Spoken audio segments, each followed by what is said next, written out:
we have time for questions. Some questions. Yeah. I'm happy to answer any questions about writing or my writing, or there were some students in the class I taught today that didn't get a chance to ask their questions, so anything. I know a lot about chihuahuas. Yeah. When you start something, do you know where you want to end up, or you just kind of start? No, I don't. And that's not uncommon. I think a lot of writers, it's that kind of that, if there's no surprise for the writer, there's no surprise for the reader. And so going into something, I like discovering the mystery of it, and I like writing my way into something. Often the stories I never finish are the ones I figure out too early and get bored of. So for me, it helps to not know. Can you talk about your interest in writing about the father-son relationship in your stories? Is that like a recurring Yeah. area? I didn't realize it was until I put a book together, and a bunch of people were pointing out how many of them were these father-son stories. I think it concerns my mother. But, I don't know. I think it's just it's such a fraught dynamic. Especially in America, especially in the South, especially the time I grew up in, and certainly more so for the time before me. There's so much tension and fraught complication there that it just seems like a territory. No matter how much I mine it, there's still more. So maybe eventually I'll move on.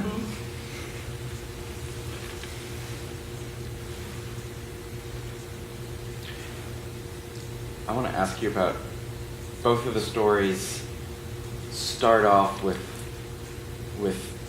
a great amount of humor, and then there's a moment where we start to shift. And so how natural is that for you? Are you just kind of having fun with the story at first and just seeing where it goes, but knowing it needs to get to that emotional space? Or do you have the emotional space in mind as you're writing? And, just say a little bit about switching tones, Sure. Which is so tricky to do, but so essential to do in fiction. Thank you. I would say it's always something that happens in revision. It doesn't necessarily come naturally. Often in an early draft, what my wife says about me is that I like to, get you laughing and then punch you in the face. A nicer way to say it would be, pull the rug out from under you. But yeah, I think that in early drafts the transition is too sudden, and it has to sort of be smoothed in.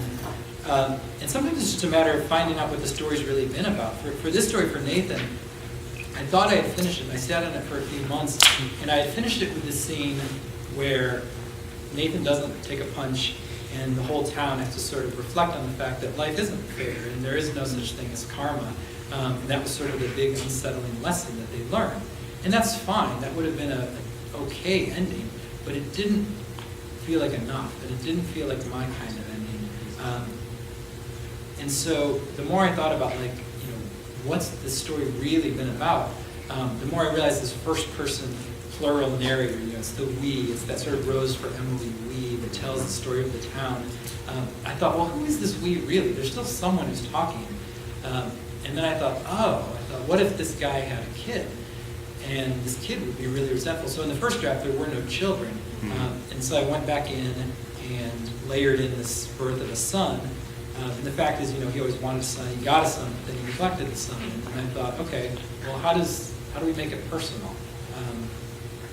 The wife doesn't really get a lot of agency in the story, but the son kind of gets to speak on her behalf, on the behalf of the family that's been neglected in this story. So yeah, I guess what I would say is, for me, it's important that the stories not just be jokey, but there be some sort of emotional truth there. And I kind of learned from the masters. I read a lot of Brock Clark does that really well. Kevin Wilson does it really well. George Singleton, Donald Barthelme. You learn by reading. Writers are a lot better than you are.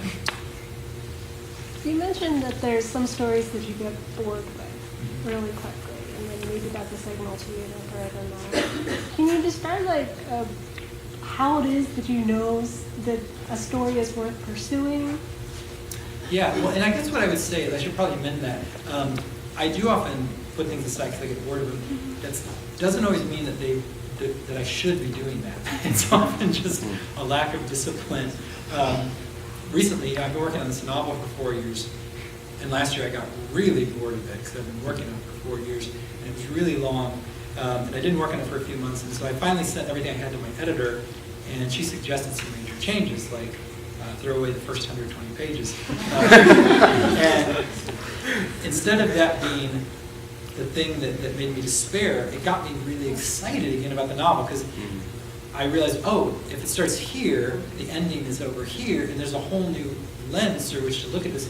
And so sometimes getting excited again about the story is just a matter of throwing away the ending you've overly planned and writing, allowing yourself to write in a new direction, or just finding a new way of looking at the characters or the story and getting excited about it again.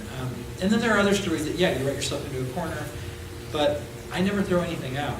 Some of the stories in my book took 6 years to write, which doesn't mean I worked on them for 6 years. It means I worked on them for a month, put it away for a year, took it out, worked on it for another week, gave up, put it away for a year. And sometimes the writing goes on in your subconscious. I mean, it sounds, sort of, ooh, but it really happens. If you're a writer or, artist, you understand this. Like, your brain is doing stuff when you don't think you're doing it. So watch more TV and don't feel bad. That's not true. But yeah, read a lot. I get a lot of questions about what's the best lesson here. Just read. Read as much as you can. Read constantly. Read things you didn't even think you'd like. Read widely. Read old stuff. Read new stuff. And it's amazing what'll rub off on you. All those, writers have this toolbox of tricks, and until you've read and you've seen some of these tricks, you don't even know what they are. And so, yeah, you should try to write every day, but if you have to choose one day between writing and reading, I would lean toward the reading, because that'll never be a waste of your time. Well, Jamie, thank you so much for... Oh, do we have one more? Oh, we have a late arrival. Sorry, I just thought of this. Both of those were first person. And I'm wondering what your thoughts are and point of view in terms of what stories, what types of stories and topics you would recommend for that type of narrative, or maybe not recommend. Just in general, what are your thoughts on point of view? Great question. Yeah, I've worked with them all.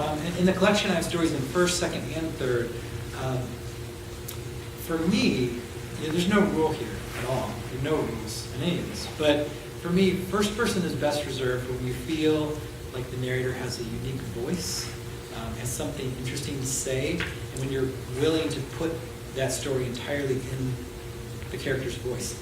It's limiting because you can't use the vocabulary outside of what that character's capable of. Does that make sense? So, for example, my collection is bookended by two stories, Lizard Man, the one that Professor Pitt was talking about, and Heaven of Animals. And I wrote Lizard Man in first person because I wanted to give the reader Dan's voice. And it's a sort of gritty, masculine voice. And by the time, years later, when I decided to write the sequel to close out the collection, I needed it to be bigger than Dan. I needed a third person because I wanted a more lyrical voice than what Dan was capable of. And so I think that has to do with the difference between first and third for me. Second person, if you've ever read anything in second person, it's just a really fun kind of voice to play with, where the you is the main character. And that has to be done sparingly because it can be kind of gimmicky. But the neat thing about second person is after a while, the you just kind of melts away and it stands in as a kind of first person. But yeah, I think often if you're just writing to discover a story, the voice you kind of hear that you're recording will come to you in a first or a third person, and you just try to stay true to the voice that you've been given for that piece. I know that also sounds really weird, but yeah, that's right. Writing's weird. It's hard. So read a lot. That's my advice. One more. Thanks. I'm like really into screenwriting, and I know whenever I write a lot, and then like I hit a wall, if I'm like, depends on like how much time I have to do it, I try to like power through it and like just force myself to just sit there maybe all day and just like write. Do you suggest just putting that away, like you said, that you've done it with your projects, or just like keep working through it? Like, how do you get the best result getting past writer's block? You know, I think it depends. I think you kind of have to learn about your own process, and that's part of discovering your own process. I know sometimes if I force myself to power through something, I can kind of mess it up in a way that then I don't know how to fix later. On the other hand, sometimes putting stuff away is really just me being scared to write the scenes I know I need to write, to face the really hard parts. So I think those are moments when you sort of have to be honest with yourself and say, am I stuck because I'm scared, or am I stuck because I really just need more time to let this percolate? And the more you write, I think the more you begin to get a feel for that. So I guess what I'm saying is they're both viable options depending on kind of the motivation behind it. If that makes sense. Well, Jamie, thank you so much. I want to Thank give you you for one more having round of applause.